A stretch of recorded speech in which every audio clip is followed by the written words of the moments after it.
지금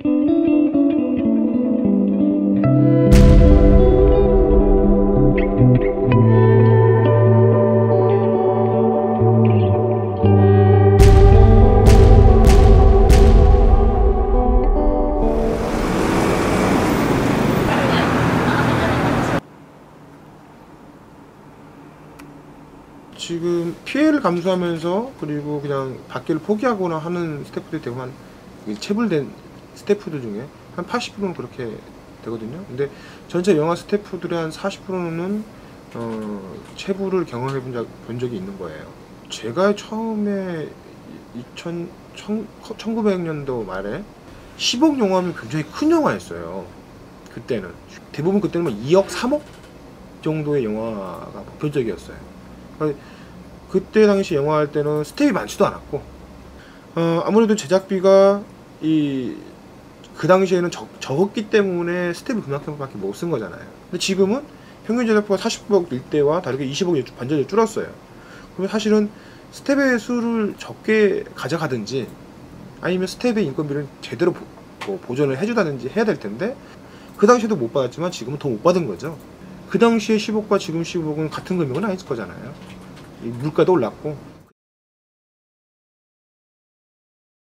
스태프의 인건비는 이미 현금화되어 있어요. 이미 투자사에 투자를 신청할 때 스태프의 인건비는 예를 들어서 얼마를 10억을 투자를 받았다. 그러면 스태프의 인건비를 예를 들어서 1억이다. 투자자 1억이 스태프 인건비구나. 알았어. 1억은 이미 현금으로 돼서 제작사에 줘버리는 거예요. 영화 투자들이 원활하지 않기 때문에 계속해서 투자를 다 못 받는 거예요. 예를 들어 10억을 투자를 받아야 되는데 10억 투자를 못 받고 5억만 투자를 받고 제작이 들어가요. 너 제작 촬영 안 들어가면 돈 안 줄 거야. 다시 회수할 거야. 그러니까 5억 받고도 돈이 들어가고 5억 받고 투자 받은 거 가지고 영화를 만들면서 만든 영상 가지고 또 편집을 해서 또 다른 투자사를 찾아다니는 거예요. 그렇게 해서 그 부족한 부분을 투자금을 유치를 하는 건데 유치가 다 안 될 수도 있죠. 안 됐을 때는 내가 말씀드린 대로 스태프에 이미 현금화되어 있는 인건비를 제작비로 사용하게 된다는 거예요. 그러면 촬영은 어떻게든 어렵게 끝나겠죠. 그러면 이제 스태프들은 돈 주세요. 영화 끝났잖아요. 줄게.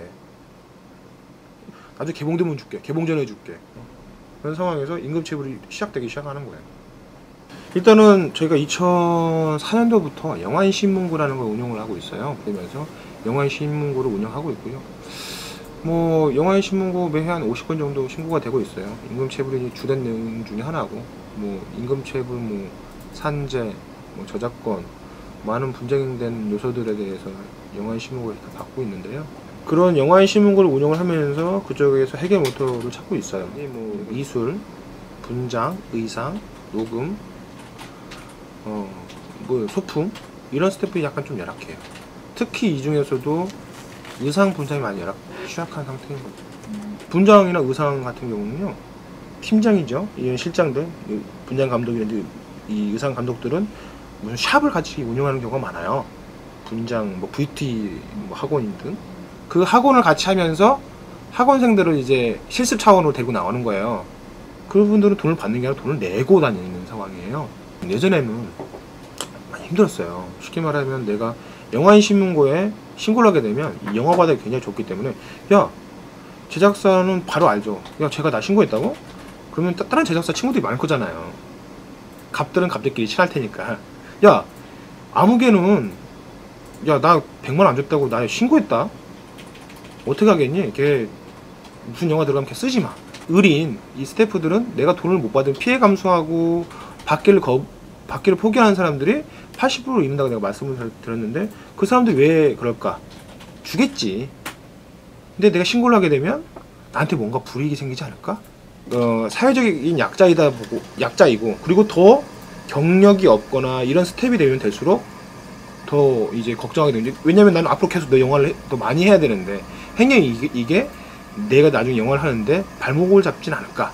2010년도 정도에 들어와서는 이제 많이 의식이 조금씩 변화되고 있어요. 예전과 다르게 굉장히 많이 젊어졌거든요. 예전에는 뭐 거의 30대가 주류였는데 지금 거의 20대 초중반이 거의 주류거든요. 평균 정도가. 그렇게 되면서 신문고에 요즘 신고되는 것도 내용을 보면 굉장히 젊은 친구들이 저 돈 못 받았어요. 돈 못 받은 지 며칠 지났으니까 어제 주기로 했는데 오늘 안 줬네요. 예전 같으면은 경력인 되시는 분들의 그 신고하는 내용 보면 돈 안 준 지가 한 5년 됐어. 뭐 몇 년 됐어. 1년 됐어. 제작자들도 굉장히 이제 젊어졌거든요. 옛날과 같이 젊은 세대들하고 일을 하면서 현장에 이런 대화를 많이 해봤을 거잖아요. 그런 사람이 또 많아지다 보니까 젊은 사람이 또 대표이다 보니까 그런 의식이 많이 또 반영이 되고 있는 거죠. 아니요.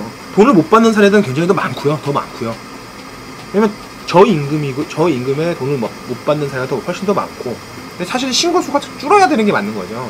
아무래도 최저임금보다도 최저임금을 저희가 달라고 하는 게 아니라 사실 우리가 경력치만큼 일을 한 만큼에 대한 대가를 받아야 된다는 거예요.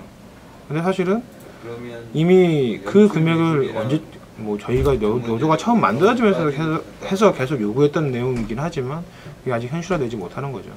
사실은 이런 스텝에 문화산업의 예술 종사자들의 처우를 개선하는데 하루아침에 된 게 아니에요. 큰 회사와 투자사와 저희 그리고 한국영화제작가협회, 문화부, 저희 노동조합 이렇게 해서 노사정 협약을 준비하고 있어요. 2월 중순 정도. 그걸 하게 되면 아마 이 스태프들의 표준계약 근로계약서라든지 4대 보험 많은 내용들이 아마 포함이 될 겁니다. 아마 세계 회사들이 그걸 하게 되면 적극적으로 시행을 하게 되면 아마 영화 산업에 좀 적지 않은 파장이 있을 거라고 봐요. 큰 효과가 바로 보이진 않을 수 있겠지만 시작으로 그 대기업들이 이렇게 손과 발을 서로 맞잡고 갈 수 있다는 부분에 대해서는 큰 효과가 있을 거라고 봐요. 그래서 아마 올 하반기부터는 적극적으로 CJ, 롯데, 쇼박사에서 제작되고 투자되고 배급되는 영화들에게서는 효과가 있을 거라고 봐요. 저희 이제 5년 됐습니다. 영화 노사가 5년 됐고 저쪽에는 물 건너에는 다 100년이 넘는 역사를 가지면서 있거든요.